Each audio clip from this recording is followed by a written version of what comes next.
Bharatiya Janata party के तर्जुमानों की तरफ से दिए गए मुतनाज़े बयान के बाद मुल्क भर में सियासत जहां शुरू हुई, इस सियासी हंगामा आराई के बाद बैरूनी ममालिकों में भी अब भारत की मजम्मत की गई और भारतीय जो प्रोडक्ट थे, जो भी कारोबार वहां पे था, उसका भी बाइकाट किया जा रहा है। उसके बाद अब जम्मू कश्मीर में भी इस पर सियासत हो रही है, जहां भद्रवाह में कल लोगों ने जोरदार एहतजाज किया और हुकूमत हिंद से मुतालबा किया कि उनके खिलाफ सख्त कार्रवाई की जाए। ताहम अब भद्रवाह में मरकज की ज़ैरी निगरानी काम करने वाली जम्मू कश्मीर इंतजामिया ने कर्फ्यू नाफिज किया है। डोडा के कई हिस्सों में और रामबन में भी कर्फ्यू नाफिज किया गया है। मेरे साथ इस वक्त मौजूद है मुफ्ती मोहम्मद आसिफ, जिनसे हम बात करेंगे और जानने की कोशिश करेंगे कि किस तरह से अमन को बिगाड़ने की कोशिश की जा रही है और लगातार मजहब को टारगेट करके इस तरह की सियासत की जा रही है। जी अशरफ भाई, आपका बहुत बहुत शुक्रिया। आप देख रहे हैं, जब से सरकार इक़्तिदार में आई है, इनके लीडरों की तरफ से बार बार इस तरह के मुतनाज़े बयान दिए गए और एक मरतबा नहीं, ये कोई पहला वाक़या नहीं, इससे पहले भी कई मरतबा नबी अकरम सल्लल्लाहु अलैहि वसल्लम की शान में गुस्ताखी की गई। और ये जानते भी हैं कि मुसलमान सबसे ज़्यादा मोहब्बत अपने नबी से करते हैं और ये चाहते हैं कि हम इनके दिलों को ठेस पहुँचाएँगे, लेकिन ये भी नहीं जानते हैं कि ये मुसलमान जब जज्बात में आएंगे और ये बेकाबू हो जाएंगे, इनको रोकना बहुत मुश्किल हो जाएगा। फिर तो इन्हें चाहिए था कि अपने उन लीडरों के ऊपर ये सख्त से सख्त कार्रवाई करते कि जिससे मुल्क का जो अमन अमान है वो ख़त्म ना हो। और इन्होंने वक्त पर कार्रवाई नहीं की और इनके लीडर बेलगाम होते गए। और चंद दिन पहले आपने फिर देखा कि नेशनल चैनल पर आकर किस तरह की बयानबाजी की गई और किस तरह की वाहियात उन्होंने बकी। और फिर नबी अकरम सल्लल्लाहु अलैहि वसल्लम की शान में जब गुस्ताखी की, उससे सिर्फ हिंदुस्तान के मुसलमानों के दिलों को ठेस नहीं पहुँचे, सिर्फ यहाँ के मुसलमानों के जज्बात को इन्होंने मजरूह नहीं किया, बल्कि पूरे आलम इस्लाम में बसने वाले मुसलमान थे, उनके दिलों को इससे ठेस पहुँची है।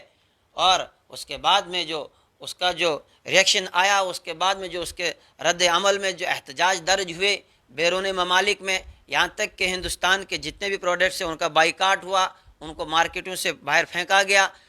तो ये सारी सूरत हाल बनी और उसी में फिर इस मुल्क में भी जगह जगह एहतजाज दर्ज कराए गए। कल भद्रवाह में भी आपने देखा कि पुरअमन एहतजाज हो रहा था और उसके बाद फिर शरपसंदों ने आग लगाने की कोशिश की और इस वक्त एक अजीब किस्म की सूरत हाल बनी है कि दफ़ा 144 एडमिनिस्ट्रेशन को जो है नाफिज करना पड़ा।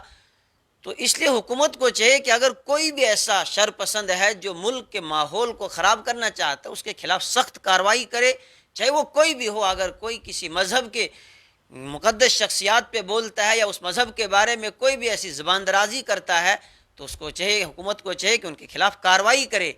और ऐसी इससे पहले भी कई लीडरान ने इस तरह के बयानात दिए, लेकिन उन पर कार्रवाई नहीं की गई है, जिसके बाद फिर से एक बार अब तर्जुमान ने ये बयान दिया है। क्या आपको लग रहा है कि इस तरह के बयानात जब सामने आते हैं तो अमन व अमान की सूरत हाल बिगड़ने के इम्कानात पैदा होते हैं?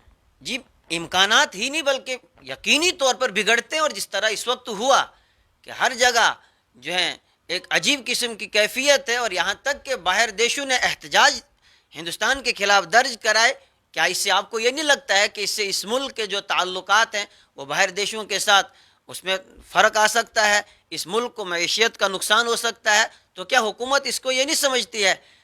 इसका मतलब ये है कि फिर ये चाहते यही हैं कि यहाँ पर आपस में हिंदू मुस्लिम जंग चलती रहे, आपस में ये एक मज़हब को दूसरे मज़हब वालों के साथ ये लड़ाते रहें और ये तमाशा देखते रहें। अगर ये अमन व अमान चाहते हैं तो फिर इनको देखना चाहिए था कि वो कौन लोग हैं जो अमन व अमान को ख़राब करना चाह रहे हैं, तो उनके खिलाफ फिर कार्रवाई क्यों नहीं हो रही है? अगर पहले दिन ही उन लोगों को अरेस्ट किया होता और इस वक्त फिर ये हमें देखने को न मिलता, तो हुकूमत को समझना चाहिए था कि ये तो हमारे दुश्मन हैं कि जो इस मुल्क के अमन को ख़राब कर रहे हैं, जो इस मुल्क को माशी तौर पर भी नुकसान पहुंचाना चाहते हैं, जो इस मुल्क के ताल्लुकात दूसरे देशों के साथ ख़राब करना चाहते हैं। अगर यही सूरत हाल रही, अगर हुकूमत ने इनको सज़ा ना दी, अगर इस तरह कार्रवाई नहीं की गई, तो फिर आप देखते रहेंगे कि आने वाले वक्त में भी फिर माहौल दुरुस्त नहीं होगा, बल्कि ये मुल्क एक आग की तरफ जा रहा है और यहाँ पर खाना जंगी होगी और हर तरफ एक आग ही आग होगी, फिर जिस आग को बुझाना मुश्किल हो जाएगा आगे चलकर। जी, बहुत बहुत शुक्रिया। ये थे हमारे साथ मुफ्ती मोहम्मद आसिफ। जिन्होंने गुस्ताखी करने वालों की मजम्मत की और इन्होंने हुकूमत हिंद से अपील की कि उन्हें जल्द अज जल्द गिरफ्तार किया जाए ताकि मुल्क में अमन और अमान की सूरत हाल बरकरार रहे। वहीं उन्होंने कहा कि मुसलमान अमन का दाई है और अमन के जो दाई है वो कभी भी नहीं चाहते हैं कि फितना और फसाद पैदा हो। उन्होंने कहा कि हुजूर करीम सल्लल्लाहु अलैहि वसल्लम की तालीमात को अपनाने की अभी बहुत ज़रूरत है। ET भारत उर्दू के लिए जम्मू से मैं मोहम्मद अशरफ।